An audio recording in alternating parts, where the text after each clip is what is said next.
अगर आपको मेरी वीडियोस अच्छी लगती हैं तो लाइक और शेयर करना, और हाँ, कमेंट कर ज़रूर बताना। और ऐसी ही नई नई लेटेस्ट वीडियोस देखने के लिए हमारे चैनल को सब्सक्राइब भी कर देना।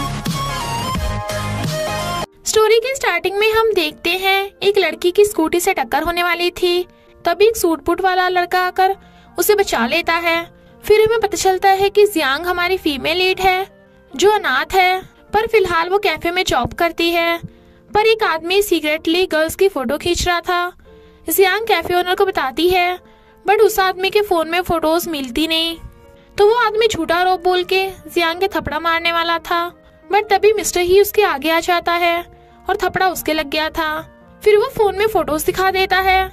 वो आदमी छीनने लगा था तो वो गायब हो जाता है। सब हैरान थे। जो भी हो, जियांग सही प्रूव हो गई थी। मिस्टर ही भी हैरान था कि उसकी सुपर पावर्स वापस आ गईं। कैफे ओनर जियांग को जॉब से फायर कर देता है कि तुमने मेरे कस्टमर्स को भगा दिया। बेचारी जियांग घर जाती है, पर रेंट पे ना करने की वजह से उसे वहां से भी बाहर निकाल देते हैं। तभी एक स्कूटी उसे ठोकने वाली थी तो मिस्टर ही उसे पकड़ के बचा लेता है और वो उसकी बाहों में। मिस्टर ही कहता है, मेरे घर चलो। वो कहती है, भले ही आज इसने मुझे 2 बार बचाया, पर मैं स्ट्रेंजर के साथ इसके घर कैसे जा सकती हूँ। मिस्टर ही कहता है, तुम्हारे पास रहने का कोई ठिकाना भी नहीं है, तो मैं तुम्हें फ्री में अपने घर में रख लूंगा। जियांग के पास और कोई ऑप्शन भी नहीं था तो वो उसके घर से आती है, पर इतना बड़ा घर देख हैरान। मिस्टर ही उसका हाथ पकड़ देखता है कि हाथ में कोई निशान नहीं है, तो कहता है, तुम जा सकती हो, और उसे घर से बाहर निकाल देता है। जियांग कहती है, ये पगला गया क्या, कभी अंदर तो कभी बाहर। बट उसे बहुत भूख लग रही थी। फिर देखती है कि कुछ गुंडे एक लड़के को पीट रहे हैं, तो जाकर उन गुंडों को धो डालती है। मुझे कराटे आते हैं। पुलिस को देख गुंडे भाग जाते हैं। उस लड़के की चोट लग गई थी तो वो उसके बैंडेज लगा देती है। वो उसे देखे जा रहा था, पर वो जाने लगी थी तो कहता है, तुमने मेरी जान बचाई तो मुझे भी तुम्हें रिपे करना चाहिए। जियांग मना करती है, बट उसके पेट में से चूहे कूदने की आवाजें आ रही थी।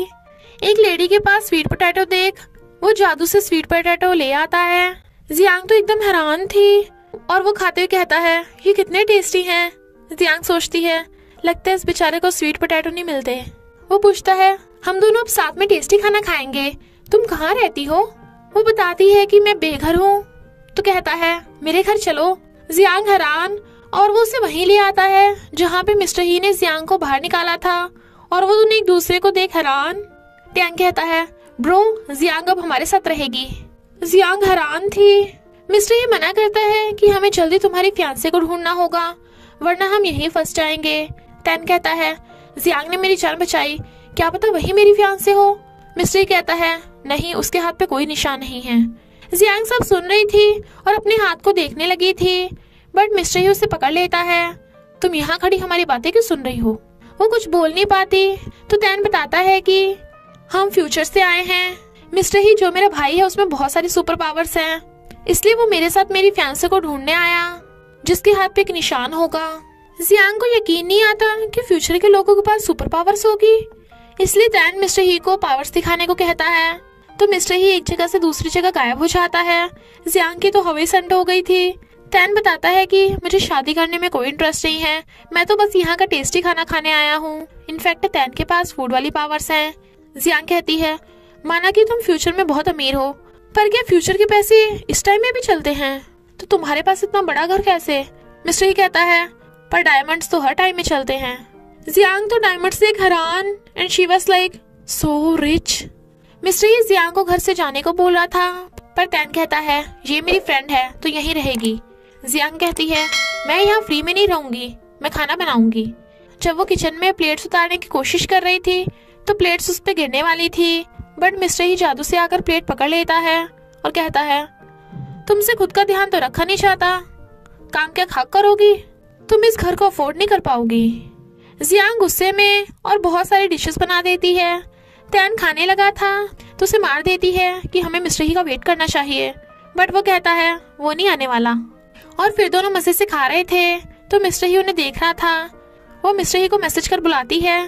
जैसे वो गायब होकर आता है, जियांग ने टेबल पे खाना रखा था एक नोट के साथ, तुम्हें भी अपना ध्यान रखना चाहिए। तो वो मजे से खाने लगता है और वो उसे देख के खुश होती है। सोते हुए उसे किसी की आवाज आ रही थी तो वो डरती हुई जाती है, पर वो तो मिस्टर ही था। वो पूछती है क्या हुआ तुम्हें। वो उसके ऊपर गिर के कहता है पेट में दर्द हो रहा है, ज्यादा खा लिया। जियांग उसे टांग के ले जाती है और बेड पे लिटा के जाने लगी थी, बट वो उसका हाथ पकड़ लेता है तो देखती है कि मिस्टर ही को फीवर है। फिर वो उसकी केयर करने लगी थी और उसे मेडिसिन खिलाती है।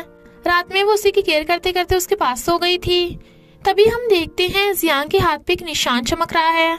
मॉर्निंग में वो उठ के देखता है जियांग नीचे सो रही है तो उसे गोद में उठा के बेड पे सुलाने चाहता है, बट जियांग की आइज खुल जाती हैं और वो उसे चोर समझ के मारने वाली थी, बट उसके ऊपर गिर जाती है। दोनों इतना क्लोज होने से नर्वस होते हैं तो एकदम से दूर हो जाती है कि मैं भी कितनी पगलैट हूँ, और मुड़ के देखती है मिस्टर ही तो गायब हो गया था। तो वो उसे सॉरी बोलने के लिए टैन से जाकर पूछती है मिस्टर ही कहाँ गया, पर उसे भी नहीं पता था और उसने तो स्वीट पोटैटो बनाते हुए अपना मुंह भी काला कर लिया था। जियांग कहती है मैं तुम्हारे लिए ले आऊंगी। फिर वो उसके लिए स्वीट पोटैटो लेने जाती है, बट दोनों तरफ से गुंडे उसे घेर लेते हैं और ये वही वाले गुंडे हैं जिसे उसने धोया था, पर इस बार ये बहुत सारे गुंडे हैं और वो सबको नहीं पीट सकती थी। वो गुंडे उसे डंडा मारने वाले थे, तभी मिस्टर ही आ जाता है और डंडा उसके लग गया था। फिर वो अपने सुपर पावर से उन सारे गुंडों को धो डालता है, पर उसके सुपर पावर्स कम होने लगी थी, इसलिए उन्हें जल्दी से फियांसे को ढूंढना होगा।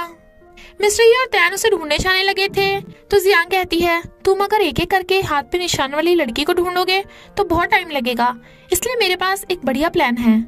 और बताती है कि अगर हम एक कैफे शॉप खोलेंगे जिसमें हाथ में निशान वाली गर्ल्स को सस्ती कॉफी मिलेगी और उन्हें प्राइस भी मिलेगा। फिर वो ऐसे ही करते हैं और गर्ल्स के निशान चेक करके उन्हें कॉफी देते हैं, पर आज तो उन्हें वो लड़की नहीं मिल पाती। इतना सारा काम करके टैन बहुत थक गया था तो वो सारा काम उन दोनों पे छोड़ के भाग जाता है। जब वो दोनों सफाई कर रहे थे तो कॉकरोच को देख जियांग डर के मारे चिल्ला पड़ती है और मिस्टर ही के ऊपर चढ़ गई थी। बचाओ मुझे, वो कहता है। कॉकरोच तो चला गया तो वो उसे देखने लगी थी, बट वो नर्वस हो के उसे नीचे उतार देता है। फिर दोनों ऑकवर्ड हो रहे थे, बट अंदर ही अंदर स्माइल भी कर रहे थे। नेक्स्ट एक लेडी अपने हाथ पे निशान दिखाती है, बट जियांग कहती है ये तो आपने खुद बनाया है, बट वो लेडी उससे प्राइस मांगने लगी थी। जियांग उन्हें समझाती है तो वो मुंह बना के चली जाती हैं। टैन मिस्टर ही को फोन करता है कि घर में चोर घुस आए, इसलिए वो जाने लगा था। जियांग कहती है जाकर हीरो की तरह अपने भाई को बचा लो, तो वो गायब होकर चला जाता है, बट उसके जाते ही कोई जियांग को किडनैप कर लेता है। मिस्टर ही और पुलिस के आने से पहले ही चोर भाग गए थे तो वो उन्हें नहीं पकड़ पाते। टैन पूछता है जियांग कहाँ है। मिस्टर ही सब समझ गया था तो वो दोनों भाग के जा कैफे पे आते हैं, पर जियांग वहाँ नहीं थी और उसका फोन वहीं पड़ा था। मिस्टर ही अपने सुपर पावर से उसे ढूंढने चाहता है, तभी उसे गुंडों का फोन आता है कि जियांग को बचाना है तो पैसे लेकर पहुंचो। इधर उन गुंडों ने जियांग को किडनैप कर रखा था, तभी मिस्टर ही की एंट्री होती है और वो उसे एक लात मार के ही गिरा देता है। फिर वो जियांग की रस्सी खोलने लगा था। गुंडा कहता है इसकी चेयर के नीचे बॉम्ब है, तो वो रुक जाता है और उन्हें पैसों का बैग दे देता है। गुंडे कहते हैं तूने हमें बहुत पीटा था ना, अब तेरी बारी है। मिस्टर ही वहां से गायब नहीं होता और पिटने लगा था। जियांग उसे गायब होने को बोल रही थी, बट वो चुपचाप मार खा रहा था। जियांग रोती रोती बेहोश हो जाती है। नेक्स्ट डे उसकी आइज खुलती हैं तो मिस्टर ही को ढूंढने भागती है, बट वहां पे एक नोट लिखा था ब्रेकफास्ट खा लो और जल्दी से ड्रेस पहन के आओ। जियांग तो ड्रेस लेके 7वें आसमान पर थी और फिर ड्रेस पहन के आती है। जरूर मिस्टर ही मेरा वेट कर रहा होगा, बट वो तो टैन निकलता है।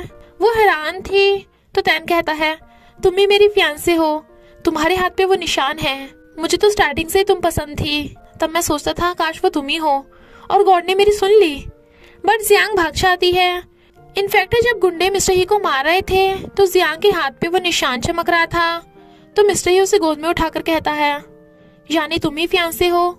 जियांग मिस्टर ही से आकर कहती है तुम जानते हो ना मैं सिर्फ तुम्हें लाइक करती हूँ, क्या तुम भी मुझे लाइक नहीं कर सकते।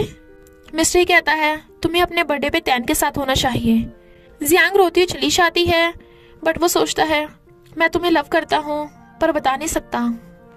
जियांग अकेली बैठी रो रही थी तो टैन उसे कोट पहनाकर बर्थडे विश करता है। वो कहती है आज तक कभी किसी ने मुझे बर्थडे विश नहीं किया क्योंकि मैं अनाथ थी, थैंक यू।